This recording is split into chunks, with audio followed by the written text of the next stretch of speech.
Kabanata 11:01. Nagtiwala si Thea kay Thomas. Gayunpaman, may katuturan ang mga sinabi ni Maxine. Sulit itong subukan. Napaisip si James. Ang layunin niya ay patayin si Mr. Gabriel, akitin ang gusek, at hulihin silang lahat sa isang iglap. Sa kabaligtaran, sa pamamagitan ng pakikipagtulungan kay G.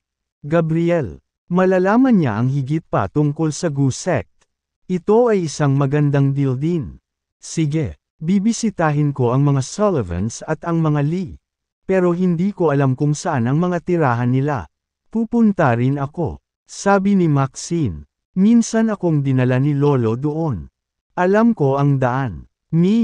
Sang-ayon ni James. Sa pagpapakita ni Maxine ng paraan, hindi magiging mahirap. Dahil sa ayaw niyang bigyan sila ng pagkakataong mapag-isa. Nagmamadaling sinabi ni Thea, pupunta rin ako. Darling, Thea, seryosong negosyo ito. Alam ko, hindi na ako si Thea dati. As a third-rank martial artist, mas malakas pa ako kay Maxine. She said and glanced at Maxine. Aware of what Thea was concerned about. Maxine said smiling, sure. Why not? Let's go, sabi ni James. Umalis ang tatlo sa Emperor's Mansion. Kasabay nito, sa looban kung saan naroon si G. Gabriel. Matapos marinig na napilayan ni James si Hades. Nabalisa si Ginoong Gabriel. Naupo siya sa looban ng buong araw na tahimik. Nakatayo sa likod niya si Madeline all this while. Natahimik din siya. Huminga ng malalim si Ginoong Gabriel. Hindi niya inaasahan na ganito kalakas si James. Sa katunayan, naisip niya na ang tatlong pamilya ay maaaring pumatay kay James. O sa pinakakaunti ay mahuli siya. Sino ang nakakaalam na matatalo ni James ang patriarch ng mga Johnston na madali at nakakatakot sa mga Sullivans at Lees? Ginoo Gabriel, mahinang sabi ni Madeline. Sumandal si Yaroslav Gabriel sa upuan at tumingin sa langit. Wearing anxious expression, he said, Madeline, do you think we are doomed? Tumanggi ang leader na makita ako. Tiyak na iniwan niya ako. Ngayong ang patriarch ng mga Johnston ay baldado. Ang mga Sullivans at ang mga Lee ay tiyak na magpapatuloy ng may pag-iingat. Sabi ni Madeline, may pag-asa pa. Kailangan lang nating tingnan kung kakayanin ni James ang paghihiganti ng mga Johnston. Sa sandaling iyon, isang lalaki ang lumapit sa kanila at bumulong. Mr. Gabriel, M.S. Madeline, nakatanggap lang kami ng balita na ang Johnston's Grand Patriarch ay papunta na sa mansyon ng mga Caden.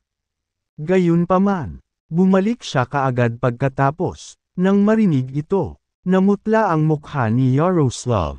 Pinili ng mga Johnston na gumawa ng kaguluhan tungkol sa pangyayari. Ano ang dapat nating gawin ngayon? Nag-aalala siya. Hindi niya nais na mamatay.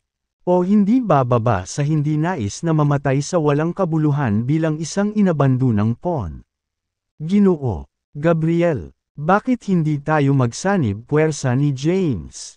Biglang sabi ni Madeline. Nang marinig ito, isang panginginig ang bumagsak sa gulugod ni Yaroslav. At halos mahulog siya mula sa kanyang upuan. Inayos niya ang sarili at pinandilatan si Madeline.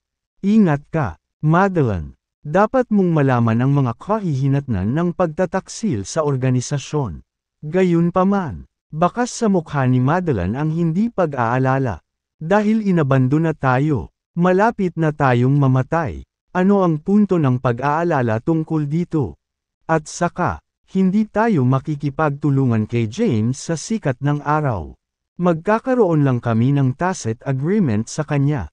Hanggat mabubuhay tayo hanggang sa matapos ang Mount Thunder Conference. Magiging mas malinaw ang sitwasyon. Sa sandaling iyon, magiging mas madali na ang pagpili. Nang marinig ito, ayos ni ELF sa K. Centimo Sigma M si Yaroslav ay malalim sa pagmumuni-muni. Ito ay isang magandang ideya. Gayunpaman, Bilang isa sa mga taong namamahala sa organisasyon, alam niya ang mga kahihinatnan ng pagtataksil dito. Lumipas ang oras. Pagkaraan ng halos kalahating oras, bumulong si Yaroslav. Madeline, gusto kong hanapin mo ng palihim si James. Ngunit tandaan na huwag mag-iwan ng anumang mga landas. Kung hindi, pareho tayong mapapahamak. Kabanata 11:02. Naiintindihan ko. Tumango si Madeline. Sige, malaya ka nang umalis. Hindi ako nakatulog ng maayos nitong mga nakaraang araw. Kaya't iidlip ako sa aking silid. Tumayo si Yaroslav. Hindi niya alam kung makakatulog ba siya. Ngunit bukod sa umidlip ay wala siyang ibang magawa. Bumalik siya sa kanyang silid at nahiga si Isni Elf sa K, Centimo Sigma M sa kama. Ngunit hindi makatulog. Maraming taon na ang nakalipas mula noong huli siyang nakaramdam ng ganoong pagkabalisa. Ipinikit niya ang kanyang mga mata. At 1,000,000 kaisipan ang pumasok sa kanyang isipan. Biglang parang may naalala. Tumalon siya sa kama. Ilang araw ang nakalipas. Dumating si Thomas at sinabi sa kanya ang tungkol sa lakas ni James. Sabi niya sa kanya na tiyak na mamamatay siya sa mga kamay ni James. Gayunpaman, sinabi rin niya sa huli na makakaligtas siya kung makakaisip siya ng paraan. Pwede bang, point 2, nag-isip si Yaroslav ng isang posibilidad. Siguradong may ipinapahiwatig si Thomas. Pinapaalalahanan niya itong makipagtulungan kay James para mabuhay. Hindi maiisip ni Yaroslav kung sino pa ang nagsasabi nito sa kanya. Gayunpaman, ito ay si Thomas Caden, ang lolo ni James. Kahit na si Thomas ay nakipagtulungan noon sa organisasyon at may isang uri ng tungkulin, siya pa rin ang lolo ni James. Sinusubukan ba ni Thomas na ipaalala sa akin na may pagkakaiba sa landas? Bulong niya. Tapos, tinawagan niya agad si Madeline. Kasalukuyang hinahanap ni Madeline ang kinaroroonan ni James. Nais niyang makahanap ng pagkakataon na lapitan siya at ipahiwatig kung nais nilang makipagtulungan sa kanya. Bago niya simulan ang kanyang pagsisiyasat, bumalik siya kaagad nang matanggap ang tawag ni Yaroslav. Sa kwarto, si Yaroslav ay nagpapainit ng kanyang mga kamay sa isang siga. Ganun pa man, nanginginig ang katawan niya. Pumasok si Madeline. Nang makita niya ito, nagtanong siya, Mr. Gabriel, nagdurusa ka ba sa pagbabalik ng frost venom? Umiling si Yaroslav at sinabing, malalang sakit ko ito, kaya sanay na ako. Dahil may depekto ang cultivation method ko, nagiging sanhi ito ng panginginig ng katawan ko. Oo nga pala, naalala ko ang sinabi sa akin ni Thomas. Thomas, natigilan si Madeline. Matapat na sinabi sa kanya ni Yaroslav. Si Thomas ang VIP ng leader. Kanina pa niya tinulungan ang leader. Siya ang nagsabi sa akin na balak akong patayin ni James at ang lakas niya ngayon. Hindi lang iyon. May sinabi pa siya. Sinabi ni Yaroslav kay Madeline ang buong katotohanan. Madeline, is Thomas trying to tell me that our only way out is by cooperating with James? Layunin ba ni Tomas na lipulin ang pinuno sa pamamagitan ng kamay ni James? Malalim ang iniisip ni Madeline. After a while, she said, base sa sinabi mo, malamang, ngunit paanong buhay pa si Tomas? Hindi ba matagal na siyang patay?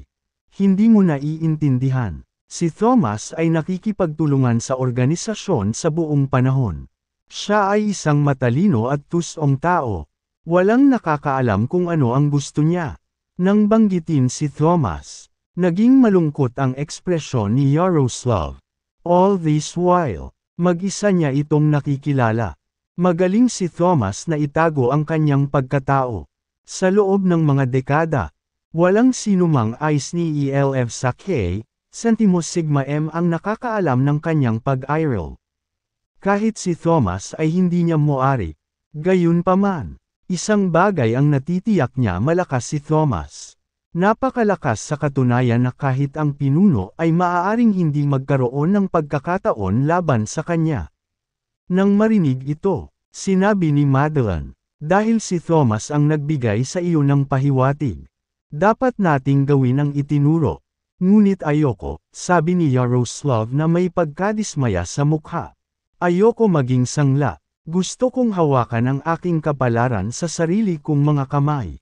Nagmamadaling sinabi ni Madeline, dapat priority natin ang pag-survive. Paul humanap ng paraan para makipag-ugnayan kay James.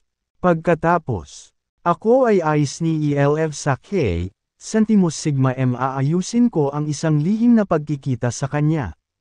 Nakuha ko, ngunit mag-ingat na huwag hayaan ang iyong pagbabantay.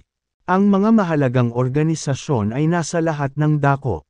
Huwag mong ibigay ang sarili mo. Naiintindihan. Pagkaraan ng maikling sandali ng pag-iisip. Sinabi ni Zaiden, sa loob tayo mag-usap. Pagkasabi nito, sinulyapan niya ang nakapalibot na mga Sullivans at nag-utos. You're dismissed. Naiintindihan. Pagkatapos, umalis ang mga martial artist ng Sullivans. Please, personal na tinanggap ni Zaiden si James. Hindi inaasahan ni James na madali itong papayag ng Patriarch of the Sullivans. Nakahanda pa nga siyang gumawa ng karahasan kung mananatiling tikom ang bibig ng mga Sullivans. Pumasok sila sa mansyon ng mga Sullivans. Sa sala, isang katulong ang nagsilbi kay James at sa iba pang tsaa. Tumingin si James kay Zaiden at sinabing, naniniwala ako na oras na para sagutin mo ang tanong ko. Nanatiling tahimik si Zaiden. Tinitigan niya si James na nagtataka at nagtanong. Bago sagutin ang tanong mo, may itatanong sana ako sa iyo. Magtanong ka. Tanong ni Zaiden. 2 months ago, isa ka lang hamak na martial artist. Paano ka naging ganito kalakas sa loob ng maikling panahon? Ninakaw ba ng mga Kaidan ang mga painting mula sa iba pang 3 pamilya? Natuklasan mo na ba ang sekreto ng 4 na painting at nilinang ang martial art sa loob? Umiling si James. Wala akong ideya kung ang mga Kaidan ang nasa likod ng pagnanakaw ng mga painting. Gayunpaman, nakakita lang ako ng moonlit flower sa cliffside's edge. Dahil hindi ko pa nakita ang iba pang 3 pagpipinta. Walang paraan para sa akin upang linangin ang martial art sa loob.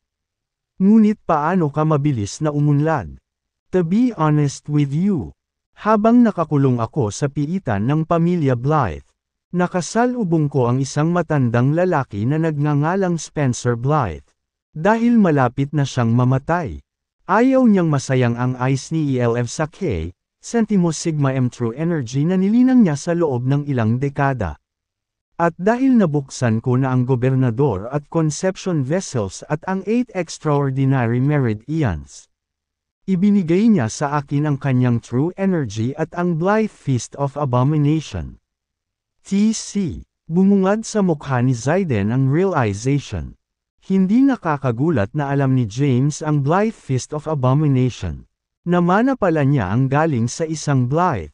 Teka, muli niyang tanong.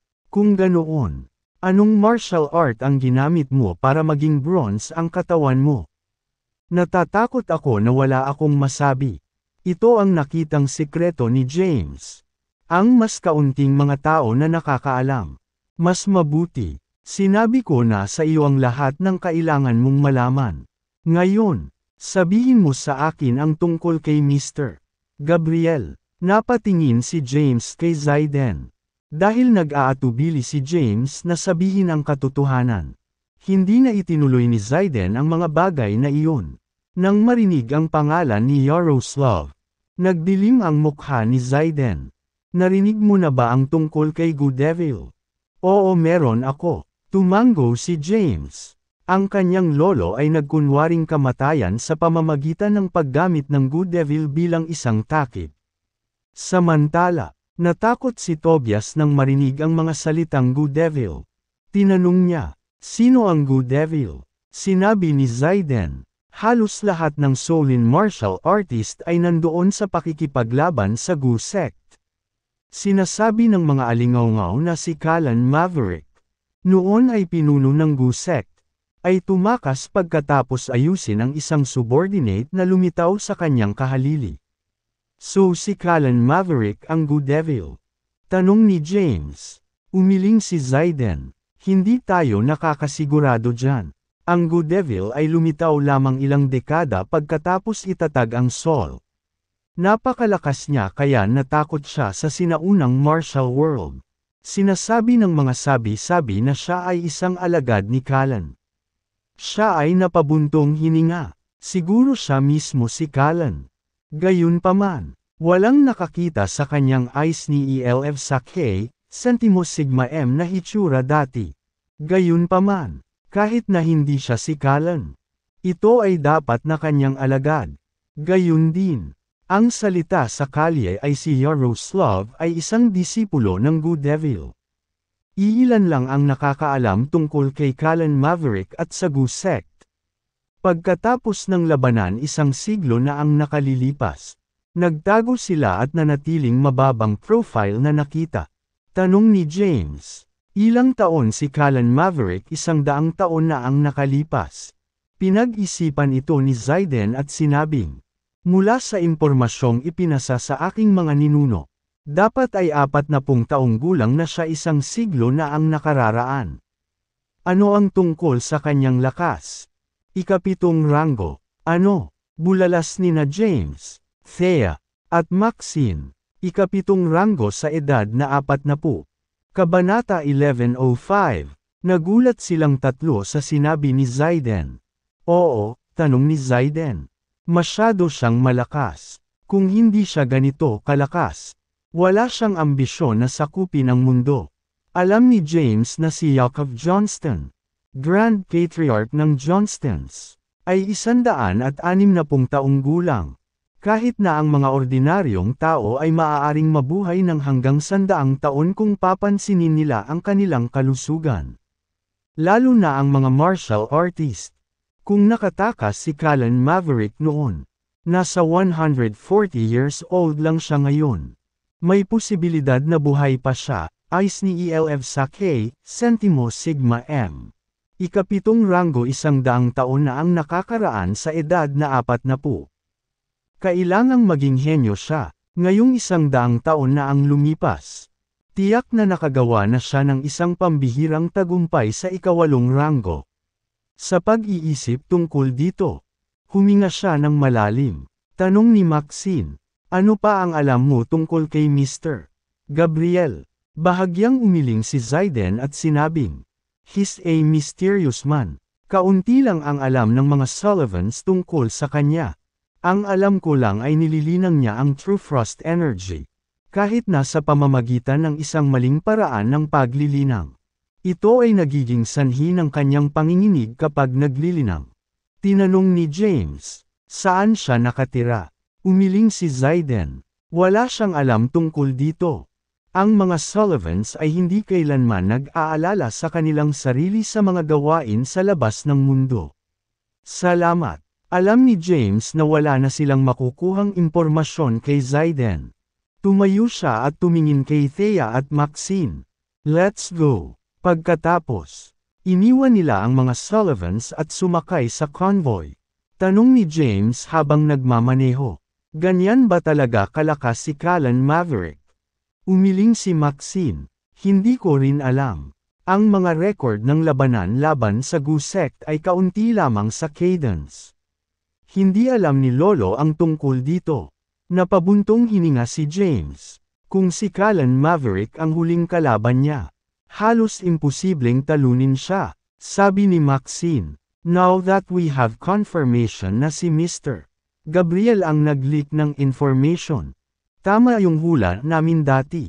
Kung mahahanap natin si Mr.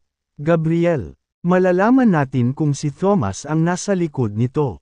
Maging si Thea ay naghinala kay Thomas. Kung tutuusin, napatunayang tama ang haka-haka ni Maxine. Kung mahanap nila si G. Gabriel, ang buong katotohanan ay mabubunyag.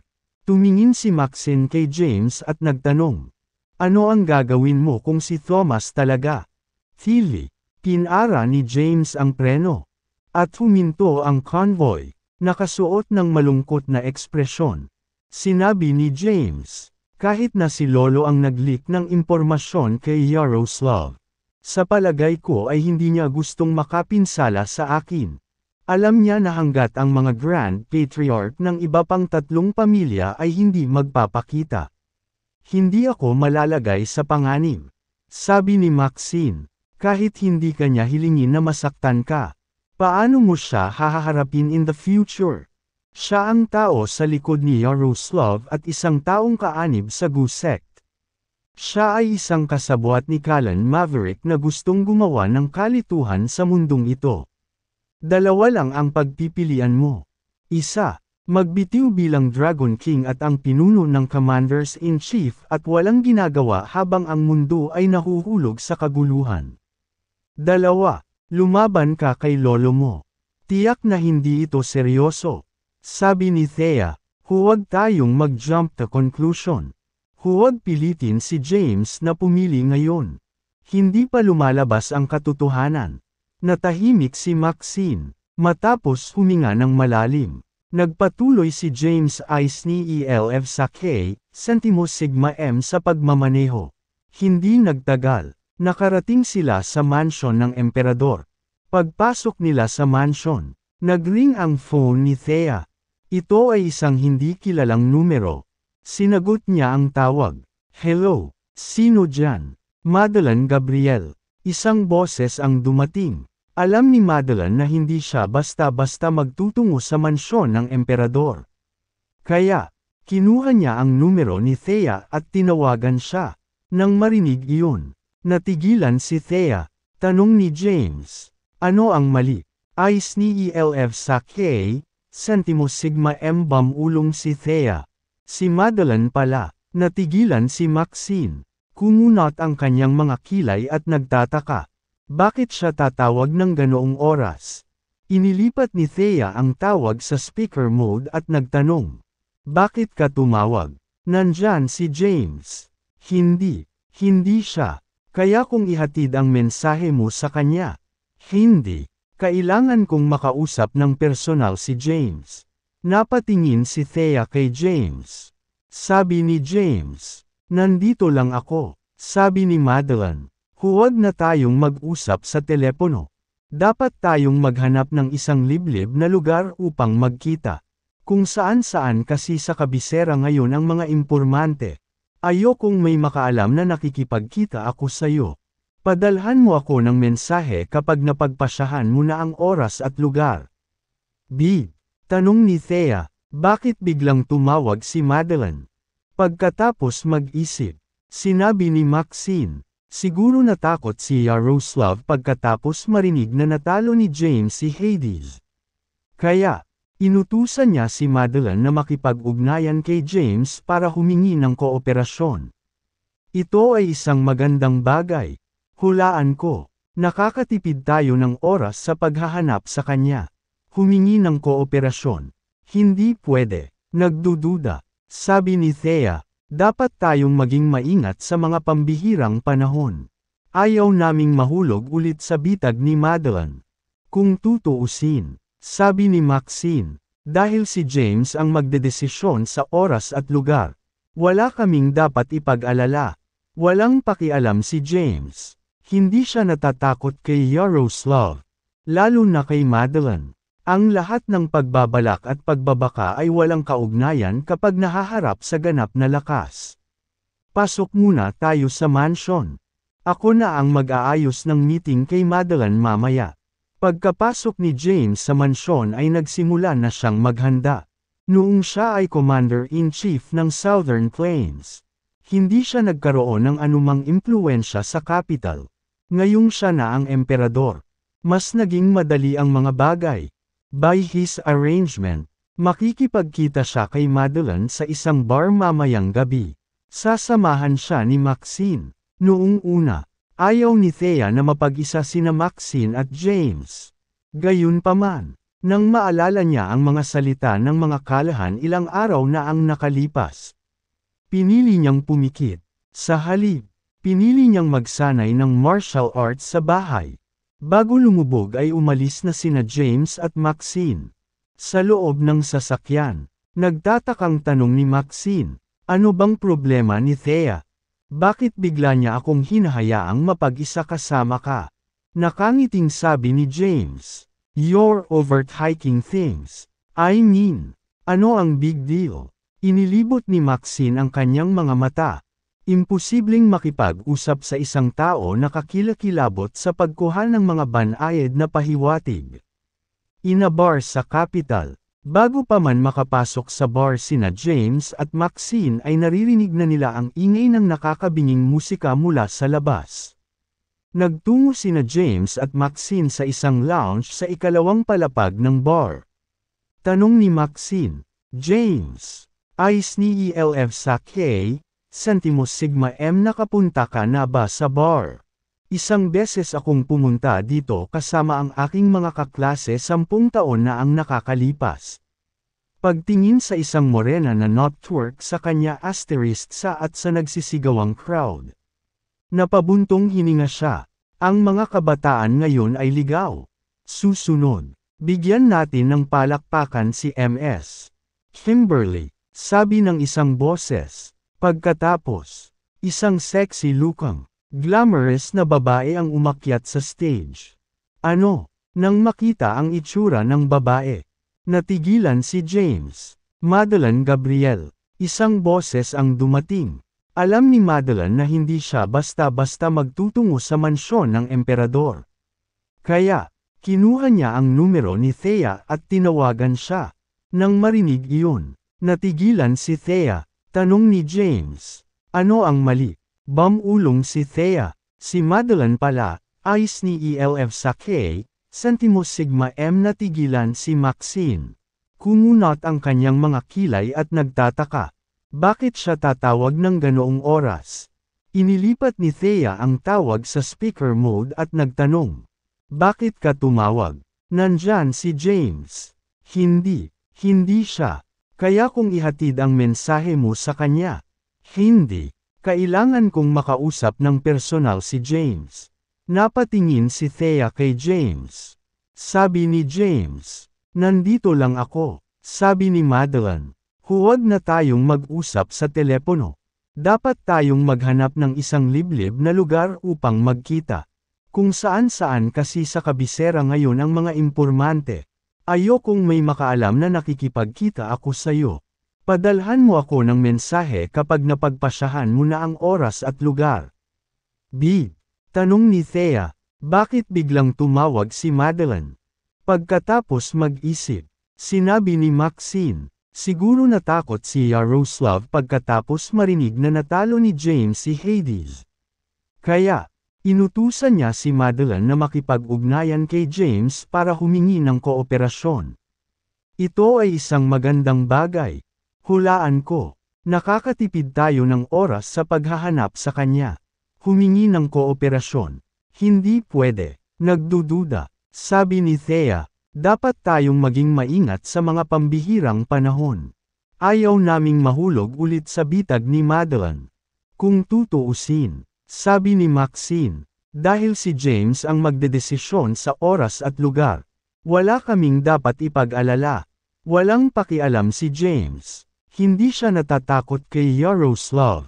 Lalo na kay Madeline. Ang lahat ng pagbabalak at pagbabaka ay walang kaugnayan kapag nahaharap sa ganap na lakas. Pasok muna tayo sa mansion. Ako na ang mag-aayos ng meeting kay Madeline mamaya. Pagkapasok ni James sa mansyon ay nagsimula na siyang maghanda.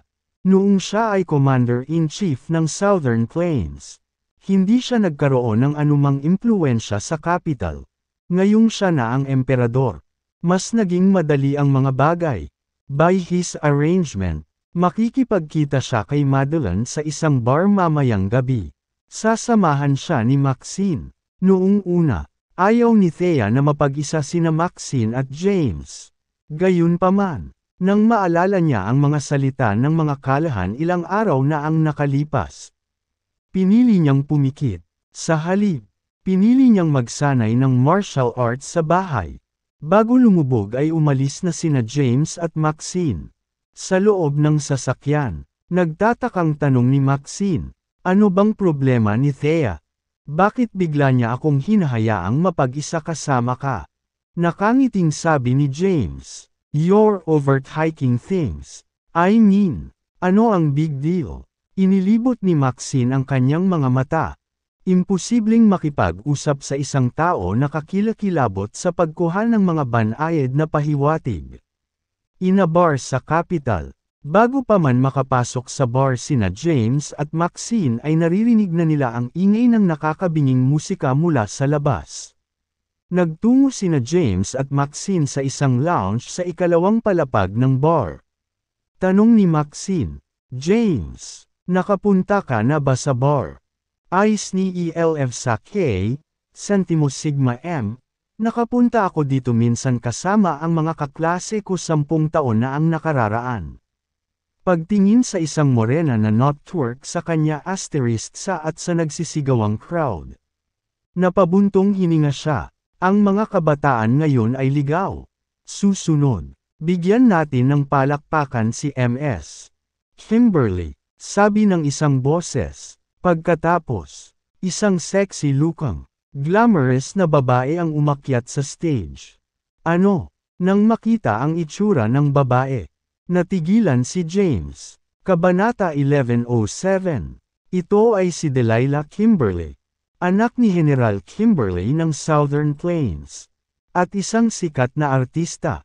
As far as James could remember, she seemed to be a renowned figure in the entertainment industry. Gayunpaman, hindi niya maintindihan kung bakit siya nandito na kumanta sa isang bar. Kilala mo ba siya? Tanong ni Maxine. Nakita ang ekspresyon ni James nang mapansin ang babae sa stage. Oo, sabi ni James. Anak siya ng isang general ng Southern Plains. Ang kanyang ama ay napatay sa labanan sa panahon ng isang misyon. Oh, umakyat si Delilah sa entablado, Centimo Sigma M. Naka-reveal ang damit niya, kung saan makikita ang puting lace bustier top niya. Nagkagulo ang mga tao. Delilah Kimberly, twerk your asterisk sa. Umalangaw-ngaw sa buong bar ang mga hiyawan at malalaswang pananalita. At napunta sa sukdulan ang kapaligiran. Gayunpaman, ngumiti lang si Delilah. Nagsimula siyang kumanta, at ito ay musika sa pandinig. Tapos na siyang kumanta, aalis na sana siya ng stage. May isang mukhang 30 anyos na lalaki ang umakyat sa stage na may dalang wallet. Dumukot ng balumbon sa wallet. Binuksan niya ang zipper ng damit ni Delilah at itinulak ang balumbon sa cleavage nito. Tanggalin mo ang iyong damit at ito ay magiging iyo. Pagkatapos ay binuksan niya ang kanyang wallet at inilabas iyon. Isang pakete ng mga banknote ang nahulog sa entablado. Naghiyawan ang mga tao. Alisin mo ang iyong damit. Ipakita mo sa amin ang iyong katawan. Sir, hindi po ako stripper. Nakangiting sabi ni Delilah. Pagkatapos, tumalikod siya para umalis. Gayunpaman, pinigilan siya ng lalaki na umalis. Sampal. Sinampal ng lalaki si Delilah sa mukha at pinagsabihan. Kilala mo ba kung sino ako? B***. Inutusan kitang habarin ang iyong damit. O kung hindi, hindi ka aalis sa lugar na ito ngayong gabi. Naririnig mo ako. Mabuhay Habib. Magaling, Habib. Please drink my tea if you make her remove her clothes. Bilasan mo. Nasa posisyon na ang kamera ko. Marami sa mga tao ang nagsimulang magsisigawan. Sa madalas nilang pagpunta sa bar, alam nila kung sino ang lalaking nasa stage. Siya ay isang kasumpa-sumpa na playboy ng kabisera na may bagay sa pakikipaglaro sa mga babae. Gayunpaman, nanatiling tahimik si Delilah, nakasuot ng matangkad na ngiti sa kanyang mukha. Sinabi niya, bakit hindi kita samahan sa pag-inom? Habib. Tumingin si Habib sa mga tao at nagtanong. Hey boys, dapat ko ba siyang tanggapin sa kanyang alok? Hindi. Dinilaan ang kanyang mga labi. Sinilip ni Habib si Delilah mula ulo hanggang paa at ngumisi. Narinig mo sila. Hindi ka ba nauubusan ng pera? Tanggalin mo ang damit mo at bibigyan kita ng 500,000. Habib, 1,000,000. Si SS ay nakakuha ng 5,000,000. Ikaw, sampal. Sa galit, sinampal ni Habib si Delilah sa mukha. Agad na bumagsak si Delilah sa sahig. Gayunpaman, tinakpan niya ang kanyang damit dahil nag-aalala siyang baka makita ang kanyang damit na panloob. Haha, nagtawanan ang mga tao. Nang makita ito, napakunot ang noo ni James na nasa ikalawang palapag ng bar. Nandito siya para makipagkita kay Madeline. Ang pagpupulong na ito ay maaaring magpapahintulot sa kanya na makipagtulungan kay G. Gabriel, kung siya ay tumayo para kay Delilah, ay SNEELF sa K, Centimos Sigma M ang kanyang pagkakakilanlan ay malantad. Gayunpaman, bilang isang matuwid na tao, hindi siya maaaring tumayo nang walang ginagawa. Pumunta ka. Nang makitang nag-aalangan si James, sinabi niyang, "We can meet with Madeline any other day." Alam ni Maxine kung ano ang inaalala niya. Kabanata 11:08, umiling si James at sinabing, "Maghihintay kami at tingnan." Ang pagpupulong kay Madeline ay isang bagay na may malaking kahalagahan. Hindi niya kayang guluhin ang mga bagay para sa isang bagay na walang halaga. Sa entablado, nagmamadaling bumangon si Delilah, ibinaba niya ang ulo niya at humingi ng tawad. Gayunpaman, walang pakialam si Habib. Ang mga bagay ay ang paraan na gusto niya. Ang ibabang Delilah ay ibinitin ang kanyang ulo. Mas malakas ang sigaw ng SNEELF sa K, Centimos Sigma M karamihan ng tao. Inabot ni Habib at hinawakan ang damit ni Delilah. Sa isang iglap, napunit ang kanyang damit. Ang kanyang maputi at pinong balat ay nakalabas para makita ng lahat. Dahil sa gulat, dali-dali niyang tinakpan ang kanyang katawan. Hahaha, anong magandang figure. Nang makita ito, hindi na napigilan ni James ang sarili. Tumalon siya mula sa ikalawang palapag at tuloy-tuloy na lumapag sa entablado. Lumapag ang kanyang mga paa, at nakikita yumanig ang entablado. Ano? Natigilan ang karamihan. What the hell? Tumalon lang ba siya sa second floor? Nakasuot si James ng malaking jacket at itim na cap. Kung tutuusin, sinisikap niyang takpan ang kanyang mga landas bago ang kanyang pakikipagkita kay Madeline. Nang makitang may tumalon mula sa silid pahingahan ng ikalawang palapag, saglit na natigilan si Habib habang malamig na sinabing, "Gumaganap ang bida, bata. Sino ka sa tingin mo?" Bago pa niya matapos ang kanyang tanong ay binigyan siya ni James ng isang malakas na sipa. At agad siyang pinalipad. Tinanggal ni James ang suot na jacket at ibinalot kay Delilah. Napilit na tinatakpan ang hubad na katawan. Salamat. Dapat umalis ka. He's not someone you can deal with. Delilah was telling James to leave. Gayunpaman, sa sandaling iyon, nasilip niya ang mukha nito. Ikaw, natigilan siya. James. Kumunat ang noo ni James. Di ba binigay ko sa iyo ang number ko sa Southern Plains? Sinabi ko sa iyo na pumunta sa akin kung nahihirapan ka. Bakit ka kumakanta dito sa bar? Ibinaba ni Delilah ang kanyang ulo at tumahimik. Ito ang hinihingi mo. Isang dagandong ang dumating. Bumangon na si Habib. Sa isang utos, isang dosenang security guard ang sumugod. Nang makita ito, agad na naghiwalay ang mga tao. Armado ng mga electric baton. Pinalibutan ng mga security guard ang stage. Umakyat si Habib sa entablado at tinuro ang lupa. Alam mo ba kung nasaan ka? Bata, ito ang aking turf. Ngayon, lumuhad ka sa harapan ko. I'll let you off the hook kung pailay ko ang mga binti mo. Or else what? Tinanggal ni James ang cap niya. Bagamat mahina ang ilaw sa bar, lumiwanag ito ng husto nang tanggalin ni James ang kanyang cap. Nakilala agad siya ni Habib. Diyos ko, nanghina ang kanyang katawan, at bumagsak siya sa lupa. Samantala, Namutla ang mga mukha ng mga security guard. At lahat sila ay nanginginig sa takot. Paanong hindi nila kilala si James? Si James ay ang Dragon King ng Southern Plains. Ang Commander-in-Chief ng Red Flame Army. At ang Emperor. Siya ang pinakamakapangyarihang tao sa buong Sol. Agad na tumahimik ang bar. Napatulala ang lahat.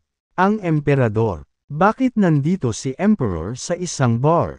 Inilabas ni James ang phone niya at tinawagan ang isang numero. Gusto kong imbestigahan mo ang isang bar at i-seal ito kapag nakakita ka ng anumang kahinahinalang aktibidad. At saka, arestuhin ang lahat ng kaugnay na tauhan. Nang marinig ito, natigilan si Habib. Bakit kaya mangyayari sa kanya ang ganoong bagay? Pasuray-suray siyang umakyat sa entablado at nakiusap. Emperor, alam ko ang aking mga pagkakamali. Patawarin mo ako. Hindi ko alam na kaibigan mo pala siya.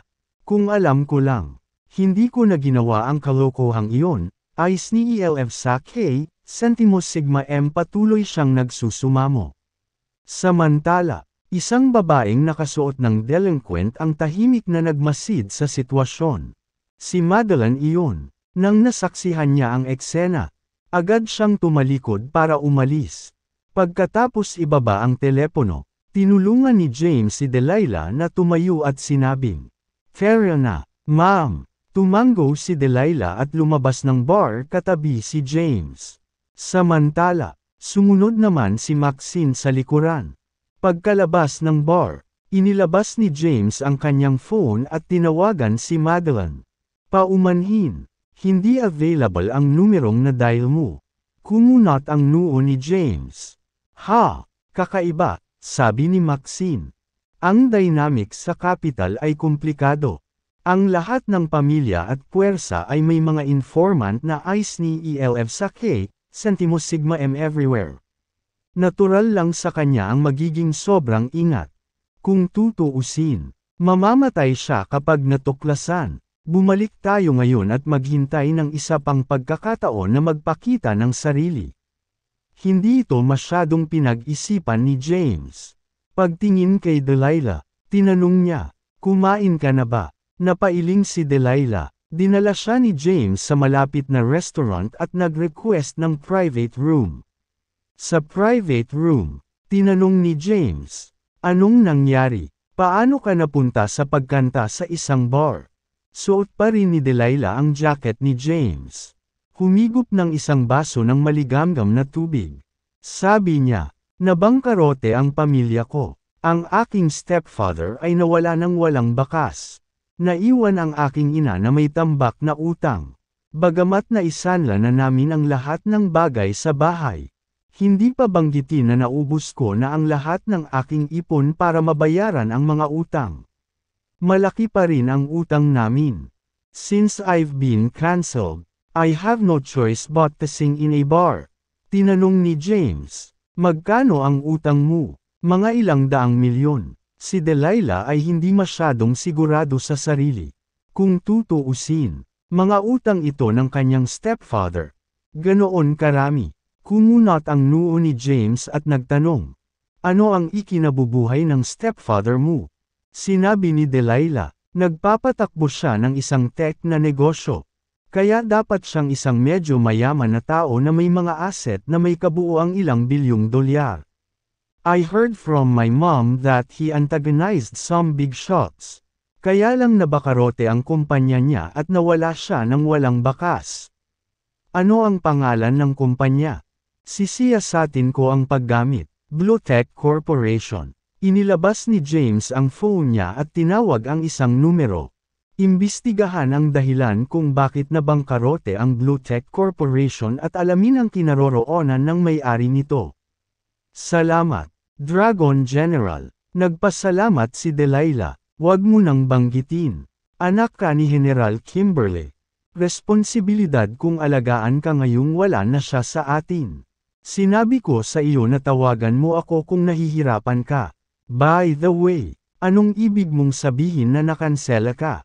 Napabuntong hininga si Delilah, "Dahil malaki ang utang ng stepfather ko.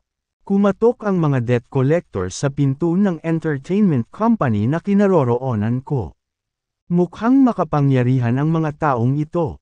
Kaya pinaalis ako ng kumpanya. Ako ang bahala dito. Nagbigay ng assurance si James. Hindi niya inasahan na may mangyayaring hindi makatarungan sa kabisera. Tahimik siyang nanumpa na siyasatin ng husto ang bagay na ito. Maya-maya, dumating na ang mga pinggan. Pagkatapos kumain ng hapunan ay lumabas na sila ng restaurant. Sa labas ng restaurant, tinanong ni James, "Saan ka kasalukuyang tumutuloy?" Sinabi ni Delilah, "Dahil na-auction namin ang aming bahay. Kami ng aking ina ay kasalukuyang umuupa ng isang bahay sa mga suburb. Hayaan mo akong samahan ka pabalik." Nagmamadaling umiling si Delilah, Hindi na kailangan yan. Kaya kung ibalik ang sarili ko. Salamat sa iyong tulong. Kapag nalaban ko na ang jacket na pinahiram mo sa akin, ibabalik ko ito sa Emperor's Mansion. Pagkatapos, tumalikod siya para umalis. Nanatiling tahimik si James. Tanong ni Maxine sa tabi niya, "Babalik na ba tayo ngayon?" "Bumalik ka muna. I'll head over to the military region for a while," sabi ni James. "Ma'am, sige, mag-ingat ka," sabi ni Maxine. Pagkatapos, umalis siya. Si James naman ay nagtungo sa rehiyon ng militar. Habang nasa daan ay tinawag niya si Blake. Ilang araw na ang nakalipas. Inutusan niya si Blake na imbestigahan ang mga general ng rehiyon ng militar. Lumipas ang ilang araw. Wala pa ring resulta. Maya-maya, tumunog ang tawag. Tanong ni James, "Kumusta ang investigasyon?" "Ayos ni ELF sa K, Centimo Sigma M. James. Ang tinutukoy mo ba ay ang lokasyon ng mga laboratorio o ang mga general ng Red Flame Army?" "Pareho. Wala pa akong nakuhang maaasahang impormasyon tungkol sa lokasyon ng mga laboratorio. Sa ngayon, iniimbestigahan ko pa rin ang mga general ng Red Flame Army. Inalis na nila ang lahat ng bakas ng ginawa nila sa nakaraan. Kaya mabagal ang pag-unlad. Gaano pa katagal ang kailangan mo?" "Siguro isang araw o dalawa. Bilasan mo." Pagkatapos ng maikling pag-uusap ni Blake, ibinaba ni James ang telepono. Hindi nagtagal. Dumating siya sa rehiyon ng militar. 1/3. Sa daan, sumaludo sa kanya ang mga kawal. Sa opisina ng emperador sa rehiyon ng militar, nakaupo si James sa isang upuan kasama ang ilang one-star generals na nakatayo sa harapan niya. Sinuri niya ang mga ito at tinanong, "Sino ang namamahala sa Red Flame Army pagkatapos ng kamatayan ng nakaraang emperador?" Si Nathaniel ay humakbang pasulong at sinabing, "Si General Micah iyon. Sabihin mo sa kanya na gusto ko siyang makita." Sabi ni James. Sinuri niya ang impormasyong nakuha niya ayos ni ELF sa K, Centimo Sigma M tungkol sa mga general ng Red Flame Army. Si Braxton Micah ay isang 55 taong gulang na 3-star na general. "Naiintindihan. Na-dismiss ka." Kumaway si James. At umalis na ang mga general. Gayunpaman, nanatili si Nathaniel. Sinulyapan siya ni James at nagtanong, "May problema ba?" Nakangiti. Tinanong ni Nathaniel, "Sir, balak mo bang alisin ang mga labi ng dating emperador?" Tumingin sa kanya si James na may nakikitang ngiti at sinabing, "Remnants or not, it is our duty to serve the people and the nation." Gayunpaman, naniniwala ako na dumating na ang oras upang muling ayusin ang Red Flame Army. Pagkatapos ng lahat, hindi ko gusto ang anumang hindi mababago. Tiwaling mga numero sa hukbo. Kung ganoon, hayaan mong ipakita ko sa iyo ang ebidensya na nakolekta ko. Bulong ni Nathaniel. Oh, napukaw ang curiosity ni James. Inabot sa kanya ni Nathaniel ang isang USB drive at sinabing, "Ito ang ebidensya na palihim kong nakolekta sa lahat ng mga taon na ito." Maraming big shot sa rehiyon ng militar ang nasangkot. Nag-aalala ako na malagay ako sa gulo. Kaya itinago ko ito sa aking sarili. Napatingin si James sa USB drive. Hindi siya nagmamadaling tanggapin ito at nagtanong. Hindi ka ba natatakot na masangkot sa gulo ngayon? Nakasuot ng malungkot na ekspresyon. Sinabi ni Nathaniel, ikaw ang Dragon King ng Southern Plains at hindi ka pa yumako ng anumang posisyon sa capital. Tsaka naniniwala ako sa ugali mo. Mag-aatubili ang estado na kumilos dahil maraming makapangyarihang tao ang arestuhin. Ngayong ikaw na ang emperador. Naniniwala ako na hindi ka na maawa sa kanila. Naiintindihan ko. Malaya kang pumunta. Tinanggap ang USB drive. Kamakaway si James. Tumalikod na si Nathaniel para umalis.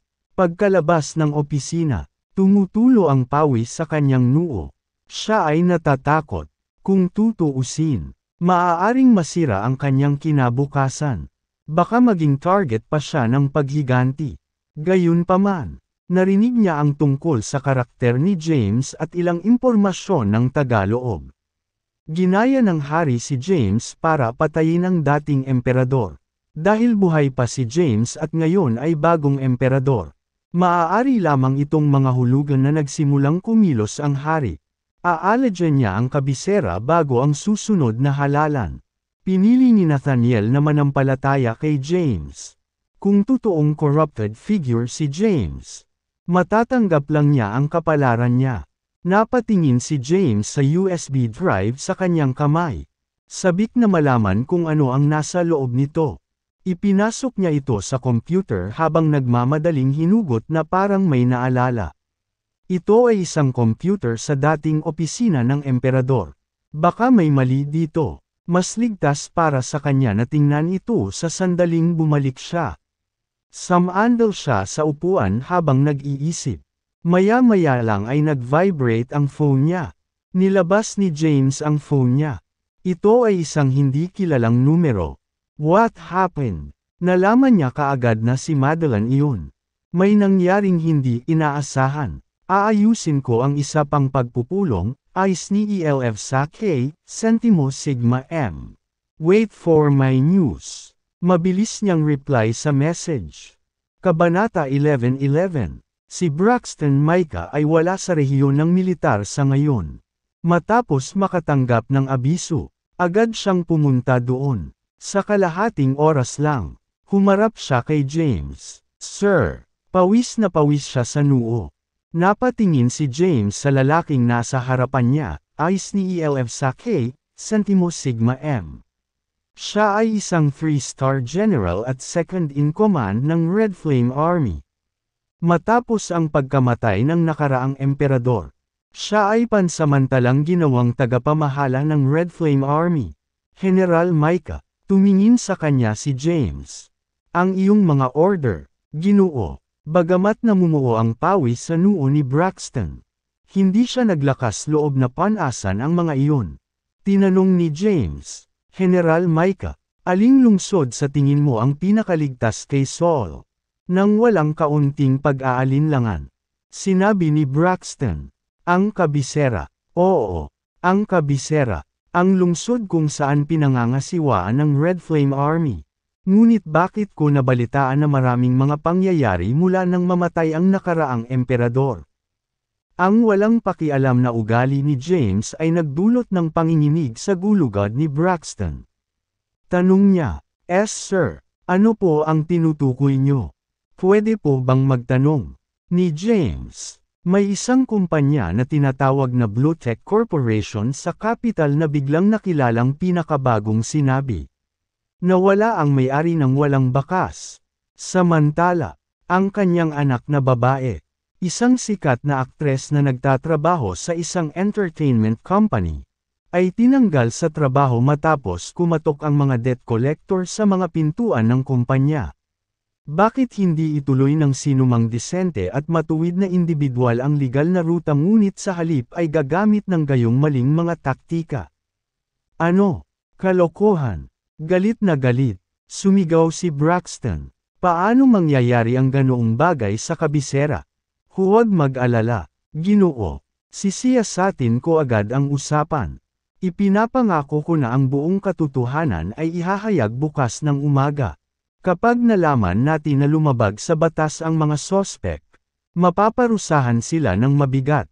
Gusto ko ang mga resulta bukas ng umaga. Pag-iwan sa tanong na ito, tumayo si James at umalis. Bagamat inutusan niya ang kanyang mga nasasakupan na imbestigahan ang bagay na ito. Nag-aalala pa rin siya. Kaya espesyal siyang pumunta sa rehiyon ng militar.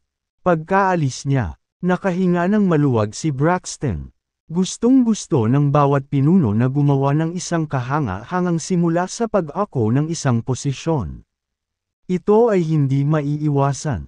Nag-aalala si Braxton. Mabilis siyang bumalik sa kanyang opisina. Magkakaroon tayo ng meeting sa loob ng 10 minuto. Matapos ibigay ni James ang kanyang utos kay Braxton, bumalik na lang siya sa mansyon ng emperador. May nangyaring hindi inaasahan bago niya makilala si Madeline. Medyo nadismaya siya. Pagkabalik, muli niyang nakipag-ugnayan kay Madeline, na nagnanais na mag-set up ng isang pulong ngayong gabi upang ayusin ang usapan minsan at para sa lahat. Bumalik si Madeline sa looban na kinaroroonan ni Yaroslav. Nang marinig niya na nabigo si Madeline na makilala si James, nag-alala siyang may sakit. Sa pagkakataong iyon, nag-vibrate ang phone ni Madeline. Sa pagtingin sa kanyang telepono, sinabi niya, si James ay nag-set up ng isa pang rendezvous. Sa pagkakataong ito, magkikita tayo sa underground parking lot ng Freedom Plaza ng 11 p.m. Sasamahan kita. Hindi na makapaghintay si Yaroslav. Nag-aalala siya na baka may mangyari kapag kinaladkad nila ito palabas. Kailangan niyang makipagkita kay James sa lalong madaling panahon at alamin ang mga detalye ng kanilang kooperasyon. Iyon lang ang paraan para mabuhay siya. Pagkatapos ng maikling pagmumuni-muni, sinabi ni Madeline, "Nakuha ko." Matapos ay set up ang oras. Nag-disguise si James bilang isang security guard at tahimik na umalis sa Emperor's Mansion. Pagkatapos niyang umalis, nagpalit siya ng iba pang sasakyan paminsan-minsan at nagpalit ng maraming damit. Sa wakas, nakarating siya sa underground parking lot ng Freedom Plaza.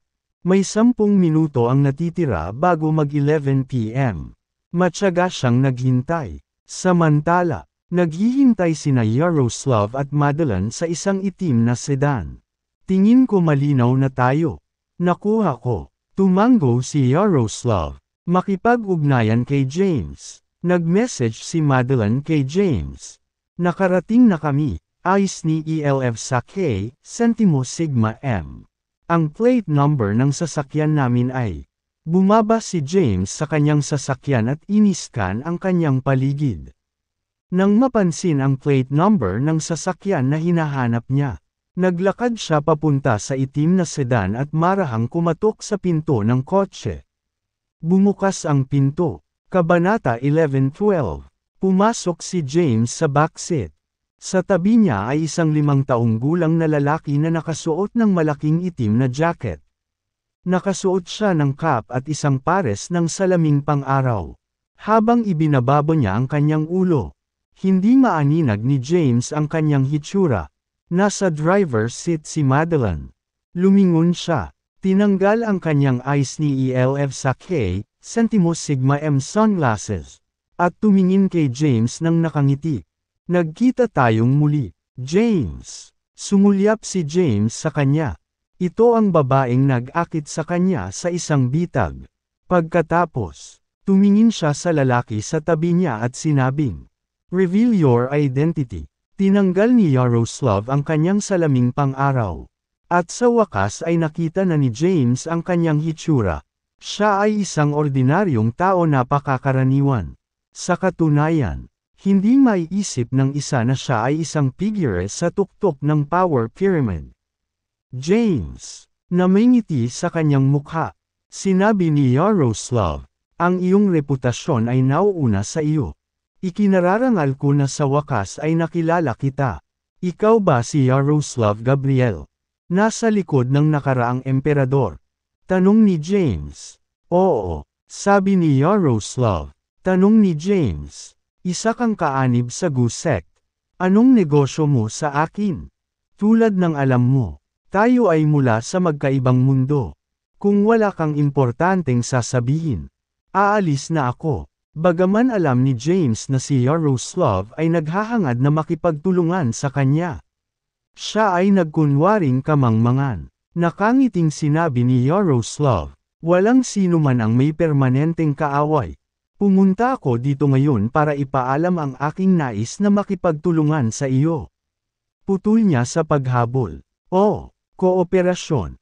Napangiti si James. Pero paano, James? Putulin na lang natin, sabi ni Madeline. Ginawa kang emperador ng hari para palayasin si Ginoong Gabriel. Ngayon na nakuha mo na ang ganoong lakas, ang pagpatay sa kanya ay isang madaling gawa. Naiintindihan ito ni Ginoong Gabriel. Alam niya na kailangan niyang makipagtulungan sa iyo upang mabuhay. Gayunpaman, mayroon siyang kondisyon. Kailangan mong bitawan siya. Tanong ni James. Isinasantabi ang tanong ng kooperasyon. Hayaan mo akong tanungin ito sa iyo. Ang lolo ko ba ang nagsabi sa iyo tungkol sa aking lakas? Oo, hindi ito itinanggi ni Yaroslav. Aniya, gayunpaman, salamat din sa kanyang paalala na naisipan kong makipagtulungan sa iyo. Oh, naguguluhan. Nagtanong si James, ano ang ibig mong sabihin? Sinabi ni Yaroslav. Sinabi sa akin ni Thomas na tiyak na mamamatay ako. Kapag ako ay patay na, ang kabisera ay babalik sa kapayapaan. Sinabi niya sa akin na tiyak na mamamatay ako sa iyong mga kamay. Gayunpaman, pinaalalahanan din niya ako na makakaligtas ako kapag nakaisip ako ng paraan. Ang tanging paraan para mabuhay ako ay ang makipagtulungan sa iyo. Nang marinig ito, natarante si James. Anong uri ng tao ang kanyang lolo? Bakit siya gagawa ng gulo para sa kanya habang tinutulungan siya sa dilim? Ngayon, nagpahiwatig pa siya kay Yaroslav na makipagtulungan sa kanya. Walang maisip si James. Pagkatapos ng maikling pagmumuni-muni, nagtanong siya, paano tayo nakikipagtulungan? Bago dumating, napag-usapan na ni Yaroslav ang mga bagay kay Madeline. James, hindi. Teka, emperador, gusto kong magpakita ng palabas. Anong ibig mong sabihin? Uutusan ko ang isang subordinate ko na gayahin ako. Matapos siyang patayin, magtatago ako at gugugol sa natitirang bahagi ng aking buhay sa pag-iisa. Ikaw naman ay manganga ko na hindi mo ako hahabulin. Bilang gantimpala, ibibigay ko sa iyo ang anumang impormasyong kailangan mo. Gumapang si Asmaw sa mukha ni James. Pinlano niyang makipagtulungan pa rin kay Yaroslav. Ngayon na si Yaroslav ang nagmungkahi ng mga bagay. Maaari na siyang umupo sa likod. Pagkaraan ng ilang oras na pag-iisip, sinabi ni James, tiyak na posible, simple lang ang kondisyon ko. Gusto ko ang lahat ng impormasyon tungkol sa bawat isa sa Gu sect. Tumango si Yaroslav. Sure thing. Sasabihin ko lahat ng nalalaman ko. Tanong ni James. Sino ang amo mo? Si Callan Maverick ba? Hindi ko alam. Sabi ni Yaroslav. Ang alam ko lang na ang aking eyes ni ELF sa K, Centimos Sigma M Master ay tinawag na Good Devil. Hindi niya tinanggal ang kanyang maskara, kaya walang nakita sa kanyang tunay na anyo. Alam ko rin na may kapangyarihan iyon sa loob ng Gu sect. Malamang nasa ilalim lang siya ng leader. Sino ang pinuno? Hindi ko rin alam. Napaka-misteryosong tao niya. Sa tuwing nagkikita kami, tanging likod niya lang ang nakikita ko. Siya ang kasalukuyang tumatawag ng mga shot sa Gu sect. Pati ang amo ko sumasagot sa kanya. Ano ang kaugnayan ng aking lolo sa Gu sect? They are in a cooperative relationship. Patuloy ni Yaroslav. Hindi ko alam kung anong kasunduan ang ginawa nila. Pero si Thomas ang nag-estratehiya para sa pinuno. Kailan pa? Pagkatapos mag-isip sandali, sinabi ni Yaroslav, mga 10 taon na ang nakalipas. Sasabihin ko. Matapos masunog sa lupa ang tirahan ng mga Kaidan. Kabanata 11:13. Dahil isa si Yaroslav sa mga pangunahing namamahala sa GUS sect, marami siyang impormasyon sa insider. Upang mabuhay sa pagsubok, pinili niyang makipagtulungan kay James at sabihin sa kanya ang lahat ng kanyang nalalaman. Kasama rito ang sinaunang punto ng prinsipe ng Orcadias. Matagal nang nasira ang sinaunang libingan. At ang kahon na nahukay mula sa loob ay matagal nang nasa kamay ni Thomas. Bahagi rin ng plano niyang dalhin ang kahon sa Kensington at ibigay kay James. Samantala, ang dating emperador ay isang sangla sa lahat ng ito, isang sangla na minanipula para gawin ang utos ni Thomas mula pa 10 taon na ang nakararaan. Isa lang siyang disposable character. Nang marinig iyon, huminga ng malalim si James. Batay sa mga salita ni Yaroslav, ang kanyang lolo ay nagtataglay ng malaking lakas 10 taon na ang nakalilipas. Kaya bakit siya nanunood habang ang kanyang pamilya ay nasusunog hanggang sa mamatay? Buhay pa kaya ang pamilya niya? Ilusyon ba ang lahat? Ang posibilidad na ito ay umiral. Tutal, niligtas siya ni Thea, kahit na naniniwala siyang patay na ang kanyang pamilya. Hindi pa niya nakita ang mga bangkay ng mga ito. Sa lakas na taglay ng kanyang lolo, madali niyang nailigtas silang lahat ng hindi pinagpapawisan. Gayunpaman, malalaman lamang niya ang higit pa kapag nakilala niya muli si Thomas. Ano ang sinusubukan mong gawin sa pamamagitan ng pagsasaliksik sa Guvenom at paggamit sa mga ito upang lumikha ng mga biological na virus? At bakit mo itinatag ang Centennial Corporation?